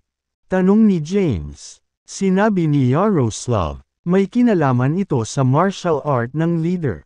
Nililinang niya ang decimation of immortality, isang napakasamang kasanayan sa martial art. Bagaman ito ay makapangyarihan, ito ay may depekto sa mga pamamaraan nito. Sa pamamagitan ng pagsasaliksik sa Guvenom, nais ng pinuno na gawing perpekto ang decimation of immortality habang sa parehong oras ay lumilikha ng mga biological virus upang lumikha ng isang malakas na hukbo na independyente sa estado. Samantala, ang pag-set up ng kumpanya ay upang maghanda para sa susunod na mangyayari. Sa pamamagitan ng pagtatatag ng isang medikal na korporasyon sa isang edad kung saan ang bansa ay yumayaman at ang mga tao nito ay yumaman. Maaari tayong lumikha ng isang monopolyo. Isang araw, kapag ang Sol at maging mas malawak sa mundo ay mayroon lamang isang medikal na korporasyon na nagdidikta kung ano ang gamot na iniinom ng mga tao. Magiging mas madali para sa organisasyon na kontrolin ang bawat pag-iisip at pagkilos ng mga tao. Nang marinig iyon, huminga ng malalim si James. Ito ay lubos na kabaliwan. Matapos huminga ng malalim, nagtanong siya, ano ang decimation of immortality? Paano ito kasama sa GUS sect? Umiling si Yaroslav at sinabing, hindi ko alam ang tungkol dito. Kahit na isa akong disipulo ng Good Devil na isang taong may malaking kapangyarihan sa loob ng GUS sect. Wala talaga akong alam tungkol kay leader. Ma'am, bahagyang tumanggo si James. Naniniwala siya na si Yaroslav ay nagsasabi ng totoo. Matapos ibunyag ang napakaraming impormasyon ng tagaloob. Hindi na niya kailangan pang itago ang mga bagay sa kanya. Bigyan mo ako ng kopya ng lahat ng individual na kaanib sa GUS sect. I'll formulate a plan once return. I'll act once I execute you. Sabi niya at lumabas ng sasakyan. Pagkababa ni James sa kotse, tinanong ni Madeline, sa tingin mo ba mapagkakatiwalaan si James? Nagdilim ang mukha ni Yaroslav. At sinabi niya, hindi ko alam. Pero wala na akong ibang pagpipilian. I can only hope that Thomas will save me at critical moments considering that I've helped James so much. Mula sa pananaw ni Yaroslav, si Thomas ang nagbabanta, hindi si James. Kahit ngayon, hindi niya alam kung anong kasunduan ang pinasok ni Thomas at ng pinuno. Bumalik tayo sa ngayon. Naiintindihan. Umalis na si Madeline. Si James naman ay nagsindi ng sigarilyo pagbalik sa kanyang sasakyan. Pagkaalis lamang nina Yaroslav at Madeline ay sinindihan niya ang makina at bumalik. Sa mansyon ng Emperor, gising sina Thea at Maxine na naghihintay sa pagbabalik ni James. Bumalik si James. Pagpasok sa sala, tinanggal niya ang kanyang cap. Paano nangyari? Tumayo sila at sabay na tanong. Wearing a grim expression, James said, mula sa sinabi sa akin ni Yaroslav, natitiyak ko na ngayon na si Lolo ang nag-leak ng impormasyon. Hindi lang iyon. Inutusan pa ng aking lolo si Yaroslav na makipagtulungan sa akin para mabuhay. Oh, ganoon ba? Tanong ni Maxine. Ano ang sinabi ni Thomas kay Yaroslav? Isinalaysay ni James ang mga salita ni Yaroslav. Nang marinig ito, hinaplos ni Maxine ang kanyang baba. Nag-iisip, kakaiba, ano bang balak ni Thomas? Anong klaseng tao siya? Nataranta si Thea. Akala niya ay hinding-hindi sasaktan ni Thomas si James. Ngayong napatunayang totoo ang haka-haka ni Maxine. Hindi na niya maisip si Thomas. Tumingin si James kay Maxine at nagtanong. Maxine, ano sa tingin mo ang ginagawa ni Lolo? Umikot si Maxine at sinabing, hindi ako Diyos. Paano ko malalaman? Kalimutan mo na. Hindi mo dapat i-overthink ang mga bagay-bagay. Gabi na, dapat matulog na tayo. Tumalikod na siya para umalis. Samantala, hinawakan ni Thea ang kamay ni James at inaliw siya. Darling, I don't think Lolo's a bad person. Kahit na siya ay may malapit na relasyon sa Gusek, lahat ng ginawa niya ay tila nagbibigay daan para sa iyo. Naglalagay ng daan. Ibig sabihin, isipin mo, hiniling ni Lolo kay Yaroslav na makipagtulungan sa iyo. Halatang binibigyan kanya ng daan. Ngayong ikaw na ang emperador, mas marami kang magagawa sa tulong ni Yaroslav. Baka gusto ni Lolo na ikaw ang maging hari. Dalawang sinuri ni Thea, ang talino mo, darling. Sa kasamaang palad, sa tingin ko ay hindi ito posible. Bahaging umiling si James. Huwag mag-overthink sa mga bagay-bagay. Dapat matulog na tayo. Tumayo si Thea at hinayla si James na pumasok sa kwarto. Pagkabalik sa kwarto, nahiga si James sa kama. Nakapatong ang ulo sa braso. Paimpol siyang nakatitig sa kisame at nagde-daydream. Si Thea naman ay nag-shower. Darling, nasa malalim na pagmumuni-muni si James nang may dumating na boses. Nilinggan niya ang kanyang ulo at nakita si Thea, na nakatapis ng tuwalya. Nakakabighani ang kanyang balingkinitang figure. Lumabas siya ng banyo at sinabi kay James, go shower already. By the way, I think dapat magkaanak na tayo soon. Mahal, gusto mo ba ang lalaki o babae? Degree ang unang bahagi ng pangungusap ni Thea ay nagpabilis ng tibok ng puso ni James. Gayunpaman, ang huling bahagi ng pangungusap ay pinuna ni James ng pagkabalisa. At chilled, hindi pa niya kinaya ang pagbubuntis ni Tiara. Anong iniisip mo, darling? Maligo ka. Namula ang pisngi ni Thea. Thea, umupo si James sa kama na may masungit na ekspresyon sa mukha. Tanong ni Thea, anong meron? There's something I think you should know. Naging malungkot ang ekspresyon ni James. Alam niyang magagalit si Thea sa narinig. Gayunpaman, hindi niya maitago ang impormasyong ito mula sa kanya magpakailanman. Ano ito? Tiara. Siya, nauutol na sabi ni James. Anong problema niya? Siya ay buntis. Ano? Napaugat si Thea sa lugar. Tanghali, casual na dinala ni Maxine ang issue. Gayunpaman, naisip niyang niloloko lang siya nito. Ngayong nasabi na ni James ang mga katagang iyon, natigilan siya. Ang kanyang mga mata ay puno ng mga luhang umaagos sa kanyang pisngi. Bakit? Paano? Agad namang napaiyak si Thea. Thea, pagtingin sa lumuluhan na si Thea, nakaramdam si James ng kakila-kilabot sa kaibuturan. Sinubukan niyang ipagtanggol ang sarili. Hindi mo naman ako masisisi dito, di ba? Isa itong setup. Sinong makakaalam? Iniisip ito ni James nitong mga nakaraang araw. Gayunpaman, hindi siya sigurado kung ano ang gagawin. Siya ay nasa isang tali. Haha, akala ko mas seryoso pa. Pinunasan ang kanyang mga luha. Nakangiting sinabi ni Thea, hindi ito masyadong mahirap pakitunguhan. Tutal mayaman ka naman. Bigyan mo lang siya ng pera para sa mga gastos sa pagpapalaki ng anak. 1A, napatulala si James. Hindi niya inaasahan na ganoon ang sasabihin ni Thea. G, mag-shower ka na.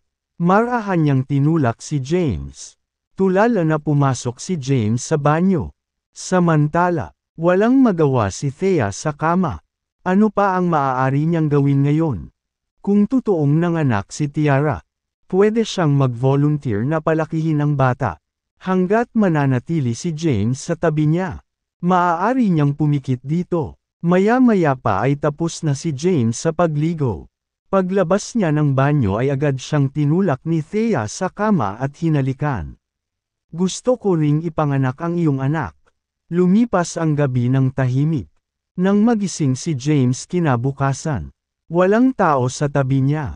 Naguguluhan, bumangon siya, nagbihis, at nagtungo sa looban. Nandoon na si Thea na nag-practice ng martial art. Napansin man ni Thea ang presensya niya. Hindi siya tumigil. Sa halip, ipinagpatuloy niya ang paglinang ng heavenly breath. Ang lakas na kasalukuyang taglay niya ay hindi kayang tulungan si James. Gusto niyang maging mas malakas para maabyutan niya ito. Maya-maya, tumunog ang phone ni James. Ito ay mula sa rehiyon ng militar. Sinagot ni James ang tawag. Sir, natapos na po namin ang investigasyon. Lahat ng kaugnay na tauhan ay inaresto. Pakibigay sa amin ang iyong mga order, sabi ni Braxton. Pagkatapos ng briefing ni James noong nakaraang gabi, nagtrabaho siya ng walang tigil upang imbestigahan ang bagay na ito. Mamam, sabi ni James, pupunta ako kaagad sa rehiyon ng militar. Tumayo siya at binati si Thea. Darling, papunta na ako sa military region. Nakuha ko. Umalis si James. Papasok pa lang siya sa isang convoy sa labas. Napansin niya ang isang glamorous na babae na papalapit sa kanya na may hawak na jacket. Hinarang siya ng mga security guard. Agad siyang naglakad papunta sa kanya. Nang makitang naglalakad si James papunta sa kanya, binati niya ito. James. Kumaway si James sa mga security guard. You're dismissed. Naiintindihan. May suot na matangkad na ngiti. Ibinigay ni Delilah ang jacket kay James at sinabing, nalaban ko na ang iyong mga damit. Kinuha ito ni James at sinabing, inutusan ko ang aking mga tauhan na imbestigahan ang bagay tungkol sa iyong pamilya. Pupunta ako sa rehiyon ng militar para malaman ang tungkol sa mga detalye. Bakit hindi ka sumama sa akin? Malapit na. Natigilan si Delilah. Kagabi lang nalaman ni James ang pangyayaring ito. Paano niya nagawang tapusin ang pag-iimbestiga sa bagay na ito sa napakalaking panahon? Saglit na natigilan si Delilah habang sinasabing, oo naman, fair na. Lumingon si James at kumaway papunta sa convoy. Nagmaneho ang driver papunta sa kanila at huminto sa tapat ni James. Sumakay na ang dalawa. Hindi nagtagal. Dumating sila sa punong tanggapan ng Red Flame Army. Sa opisina ng emperador, si James ay nakaupo sa isang upuan sa opisina. Samantalang si Delilah ay nakaupo sa kanyang tabi.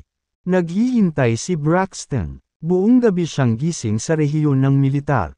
Inabot niya kay James ang mga dokumento at sinabing, Sir, narito lahat ng mga dokumentong kailangan mo. Ang pagkabangkarote ng Bluetech Corporation ay sanhi ng pakikibaka sa pagitan ng ilang mga tech conglomerates. Dahil pinagkadalubhasaan ng Bluetech Corporation ang isang bagong teknolohiya, isang pamilya ang gustong gumawa ng murang pagkuha. Matapos tanggihan, gumamit sila ng mga taktika na malikot. Sinuri ni James ang mga dokumento na naglalaman ng lahat ng impormasyong kailangan niyang malaman. Ang Blotech Corporation ay hindi isang frontrunner sa mga kumpanya ng teknolohiya. Sa lahat ng mga taon na ito, nagsasaliksik sila ng mga bagong teknolohiya. Sa wakas, gumawa sila ng isang tagumpay. Tulad ng Blotech Corporation ay malapit nang bumuo ng isang matagumpay na karera. Ang pamilya Tucson ay nakatutok sa bagong teknolohiya. Ang mga Tux ay isang malaking pamilya sa kapital na dalubhasa sa mga opinyong teknolohikal. Maging ang mga subsidiary nito ay ilan sa mga pinakamahusay at pinakasopistikadong kumpanya ng teknolohiya sa Seoul.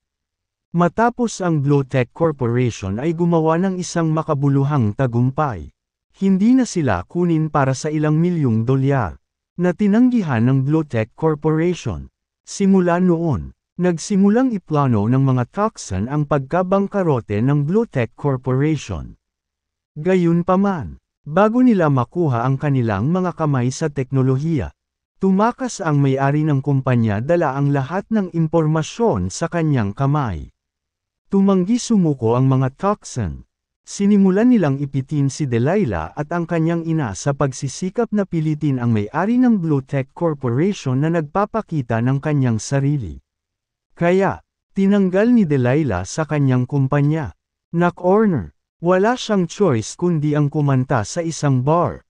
Pagkatapos suriing mabuti ang dokumento, inihagis ito ni James kay Delilah at sinabing, "Tingnan mo ito." Sinimulan itong basahin ni Delilah.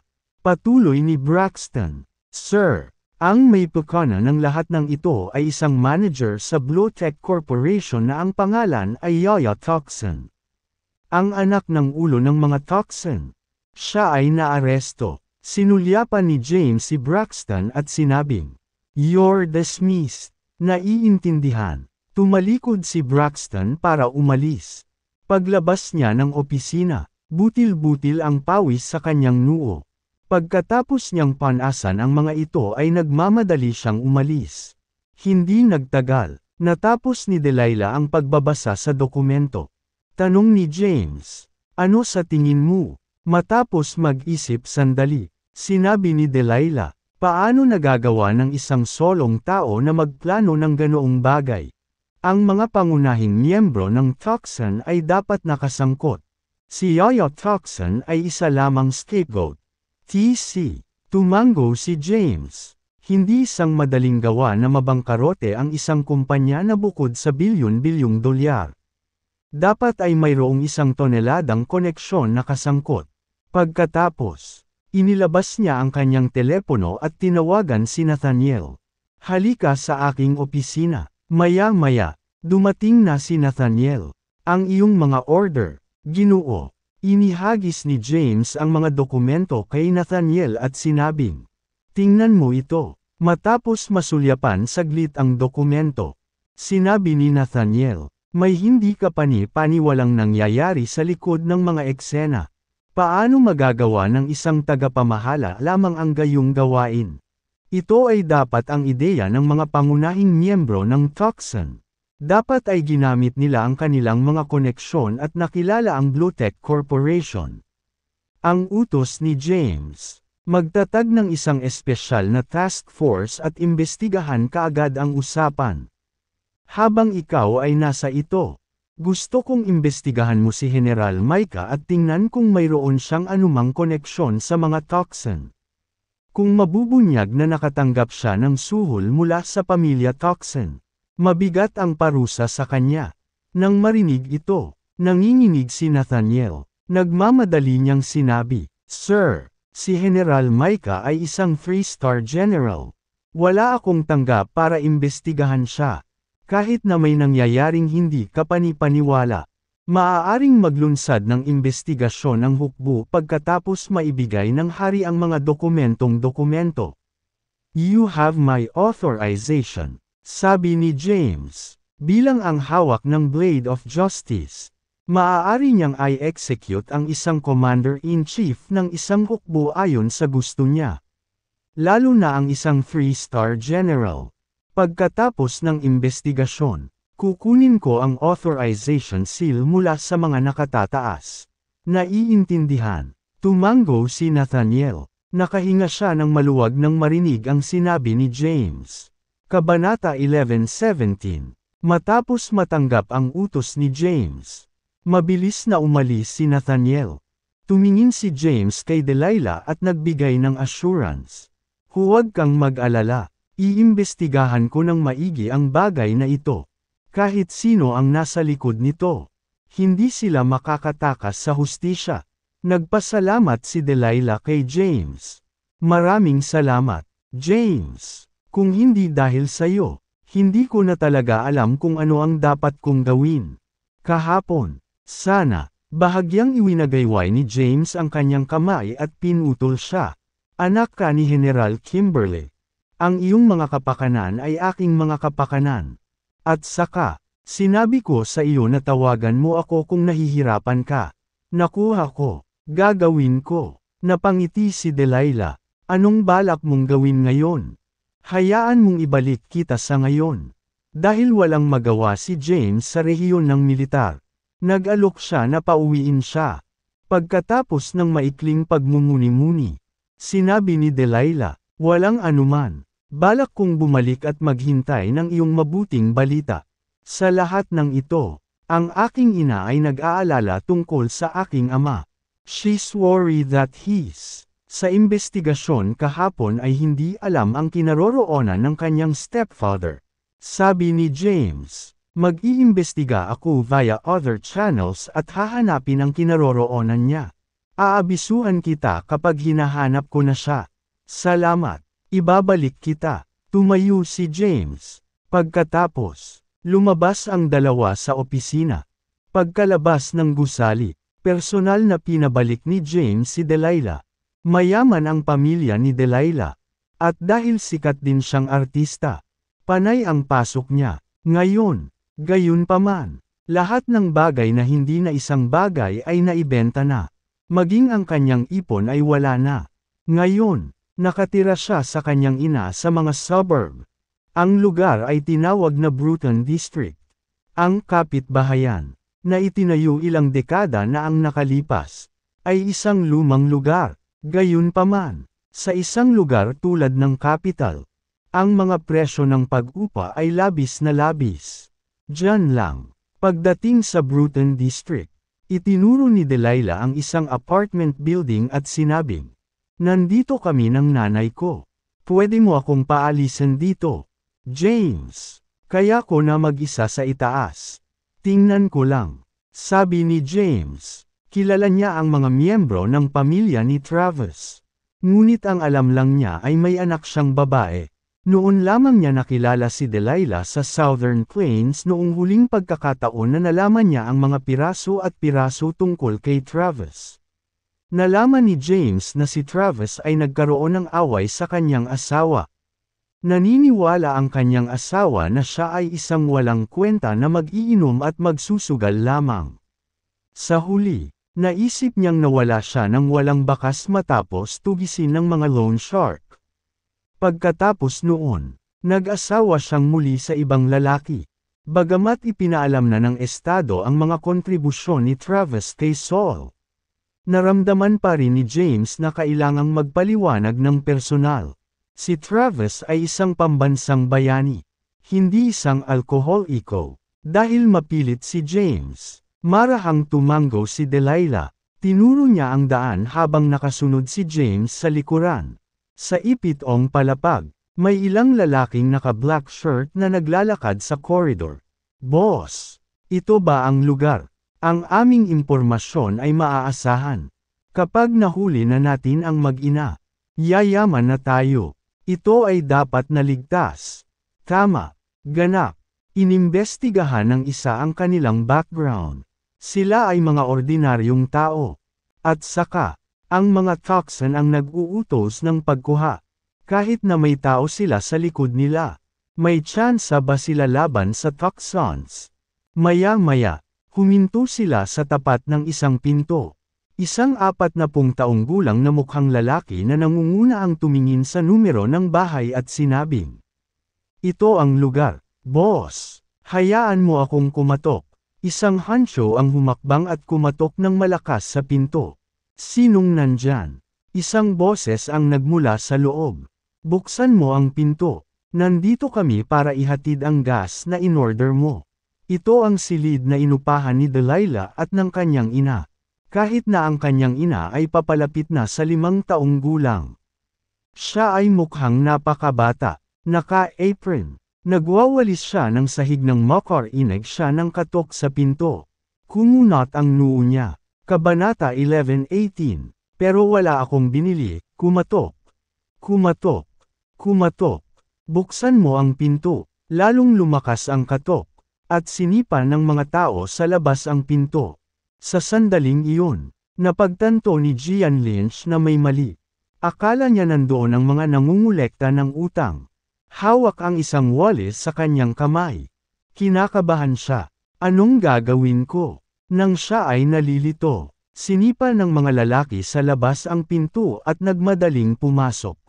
Ang isa sa kanila ay ikinumpara si Gian sa isang larawan at sumigaw. Siya ang asawa ni Xavier Zachary. Kunin mo siya.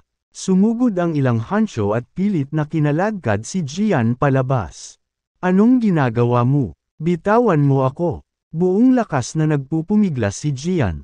Gayunpaman, hindi siya makalaya. Sampal. Sinampal ng isa sa mga Hancho ang mukha at sumigaw. Shut up. Be asterisk.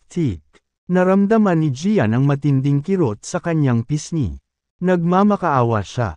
Pakiusap, bitawan mo ako. Wala talaga akong pera. Shut the f*** up. Alisin mo siya. Nakuha ko. Pilit na kinaladkad si Gian. Isa itong sinaunang gusali na walang elevator. Kaya hagdan lang ang kanilang magagamit. Sumunod si James malapit kay Delilah. Ito ang lugar. James. Nang makarating sila sa ipitong palapag, itinuro ni Delilah ang unit kung saan siya kasalukuyang tinutuluyan. Gayunpaman, ang tanging nakikita niya ay ang kanyang ina na pilit na kinakaladkad. Nang makita si Delilah, sumigaw si Gian. Tumakbo. Delilah. Sandaling natigilan si Delilah habang hinawakan ang kamay ni James at nagmakaawa. James. Pakiusap, iligtas mo ang aking ina. Ikanaway ni James ang kanyang kamay. Ipauwi mo sa akin ang lahat. Mabilis siyang naglakad papunta sa grupo ng mga lalaki. Nang makita ito, isa sa mga Hancho ang naglabas ng kutsilyo at binyantaan si James. F***off. Bago pa niya matapos ang kanyang pangungusap, malinaw niyang nakita ang mukha ni James. Sa sandaling iyon, namutla ang kanyang mukha at nagsimulang manginig sa takot. Emperor, bulalas ng grupo ng mga lalaki. Lumuhad ang lalaking nangunguna kay James at agad namang sumunod ang iba. Nanay. Nagmamadaling lumapit si Delilah kay Gian at nagtanong. Ayos ka lang ba? Isang okay lang. Umiling si Gian. Then, nagtatakang tumingin siya kay James at nagtanong. Ano ang nangyayari? Delilah. Kilala mo si Emperor? Paliwanag ni Delilah. Nay, kasama siya ni Papa. Nakilala ko siya sa Southern Plains, AO. Samantala, tumingin si James sa mga lalaking nakaluhod sa lupa at malamig na nagtanong. Sino ang nag-utos sa iyo na hulihin sila? Ito ang mga Tucson. 2/3. Ipinakalat nila na tatanggap tayo ng $10 milyong kung mabibihag natin sila. Nauutol na sabi ng nangunguna. Nagngangalit ang mga ngipin. Magaling. Nagdilim ang ekspresyon ni James. Pagkatapos, lumingon siya kay Delilah at Gian at sinabing, kung ganoon, sundan mo sila sa Tucson. Malapit na ako. Gusto kong makita kung ano ang pinaplano ng mga Tucson na gawin sa kabisera. Ha! Nag-alinlangan si Gian. Sinabi ni Delilah, Nay, alam ng emperador kung ano ang nangyayari sa aming pamilya. Inimbestigahan niya ang dahilan sa likod ng kumpanya ng Xavier. Gawin na lang natin ang sinasabi niya. Magiging maayos ang lahat.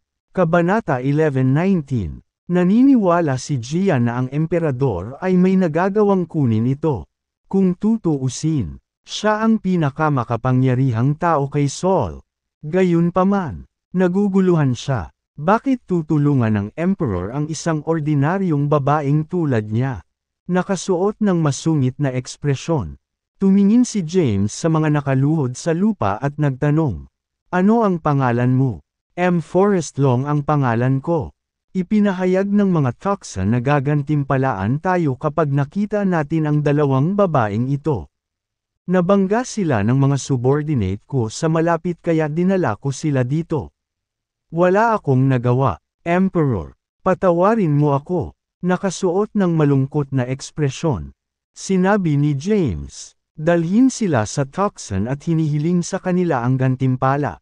Hindi ako mangangahas. Please, bitawan mo na kami. Shut up. Ito ay isang utos. Binatukan siya ni James. Hindi ka ba medyo matapang ngayon? Anong nangyari? Inutusan kitang dalhin sila sa Tucsons. Interesado akong makita kung ano ang plano nilang gawin sa kanila.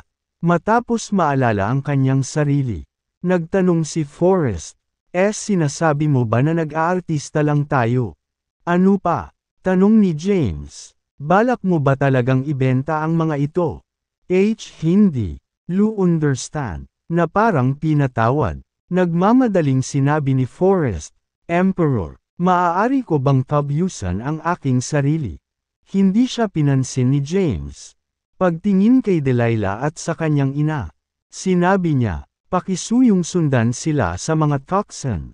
Pupunta ako dyan maya-maya. Tumango si Delilah. Tumingin si James sa mga lalaking natulala sa lupa at sinabing, maaari kayong bumangon. Tumayo si Forrest at ang kanyang mga kampon. Sa utos ni James, dinala nila si Delilah at ang kanyang ina. Bumaba si James at tumingin sa papaalis na van. Pagkatapos, sumakay siya sa kanyang kotse at nagtungo sa rehiyon ng militar.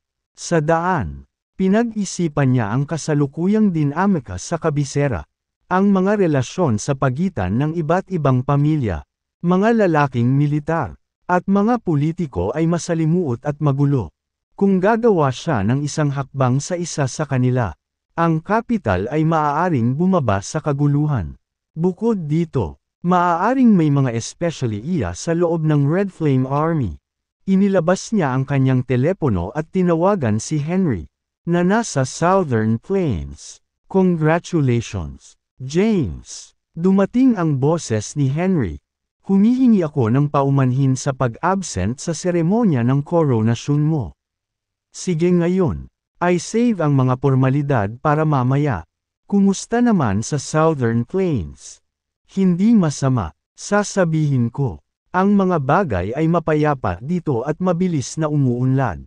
Paano napunta ang investigasyon? Oo, may nakita akong ilang clues. Gayunpaman, may mga dahilan si General Levi. Hindi pa ako nagkaroon ng oras para magsumbong sa iyo. Dalhin ang 1,000 sa aming mga pinakatapat na tao sa kapital at sumali sa Red Flame Army. Dapat ba akong personal na pumunta? James.